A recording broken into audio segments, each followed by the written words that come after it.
आज हम बात करेंगे देवों के देव महादेव यानी भगवान शंकर की कहानी के बारे में।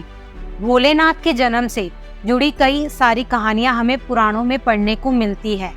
इन कहानियों से हम जानेंगे आखिर शिवजी का जन्म कब हुआ और उनके जन्म के पीछे की वजह क्या थी। विष्णु पुराण की कथाएं कहती हैं कि भगवान का जन्म भगवान विष्णु के माथे से उत्पन्न हुए तेज से हुआ है। माथे के तेज से ही जन्मे होने के कारण भगवान शंकर सदैव योग मुद्रा में रहते हैं। इतना ही नहीं, विष्णु पुराण में वर्णित भगवान शिव के जन्म की कहानी उनके बालपन का एकमात्र वर्णन है, क्योंकि और कहीं भी उनके जन्म से जुड़े साक्ष्य नहीं पाए जाते हैं। विष्णु पुराण में वर्णित भगवान शिव के जन्म की कहानी कुछ इस प्रकार है कि ब्रह्मा को एक बच्चे की जरूरत थी। अपनी इस इच्छा को पूरा करने के लिए उन्होंने कठोर तपस्या की। उनकी तपस्या के फल के तौर पर एक रोता हुआ बालक उनकी गोद में आ गया। जब ब्रह्मा जी ने इस रोते हुए बालक को देखा तो यह सवाल किया कि तुम रो क्यों रहे हो। इस पर वह बालक बोला कि उसका नाम ब्रह्मा नहीं है, इसलिए वह रो रहा है। उस नन्हे मासूम बालक की बात को सुन ब्रह्मा ने उसे नाम दिया रुद्र। इस नाम का अर्थ था रोने वाला। परंतु बालक रूप में बैठे भगवान शिव तब भी चुप ना हुए। इस तरह बालक शिव को चुप कराने के लिए ब्रह्मा जी ने 8 नाम दिए थे। वे 8 नाम थे रुद्र, भाव, उग्र, भीम, श्रव, पशुपति, महादेव और ईशान।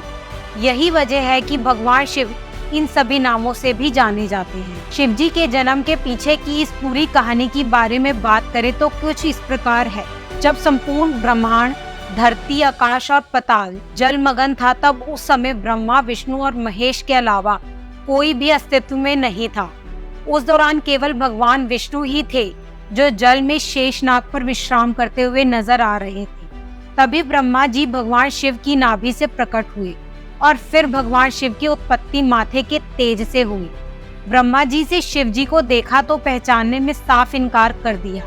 ब्रह्मा के इनकार से भगवान विष्णु को यह बहस सताने लगा कि कहीं शिव जी रूठ ना जाए, जिससे उन्हें शिव जी के बारे में स्मरण हो जाए। जब कुछ स्मरण होते हुए ही ब्रह्मा जी को अपनी गलती का आभास हुआ और उन्होंने शिव जी से माफी मांगी। साथ ही ब्रह्मा जी ने शिव जी से अपने पुत्र के रूप में जन्म लेने का आशीर्वाद भी मांगा। भगवान शिव ने ब्रह्मा जी को माफ करते हुए उन्हें आशीर्वाद प्रदान किया। इसके बाद भगवान विष्णु के महल से उत्पन्न हुए मधु कैटभ के वध के बाद जब ब्रह्मा जी ने संसार की रचना करना आरंभ किया, तब उन्हें एक बच्चे की जरूरत पड़ी।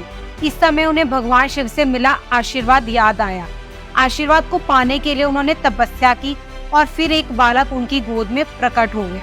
दोस्तों, अगर आपको वीडियो में दी हुई जानकारी अच्छी लगी हो तो वीडियो को लाइक करें।